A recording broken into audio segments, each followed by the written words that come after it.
বাসি পান্তা ভাত ফেলে দিচ্ছেন, একটু থামুন। আজকে শাহী খিচুড়ি দেখলে আপনি প্রতিদিন ভাত বাঁচিয়ে রাখবেন। আসসালামু আলাইকুম।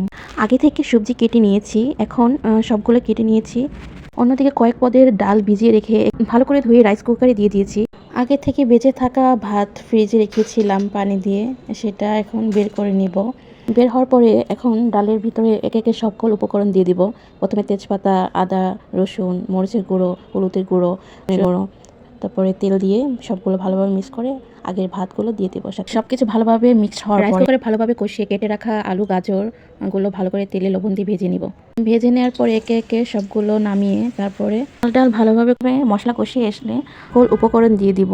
রাসূল সাল্লাল্লাহু আলাইহি ওয়াসাল্লাম বলেছেন, যে ব্যক্তি শুকরিয়া আদায় করে আল্লাহ তার নিয়ামত বাড়িয়ে দেন। তাই বেঁচে যাওয়া খাবার নষ্ট না করে এভাবে রান্না করাই বরকত। অপচয় রোধ করি, সুন্নাহ মেনে চলি। ভিডিওটি ভালো লাগলে শেয়ার করে অন্যদের অপচয় রোধ উৎসাহিত করি। আল্লাহ হাফেজ।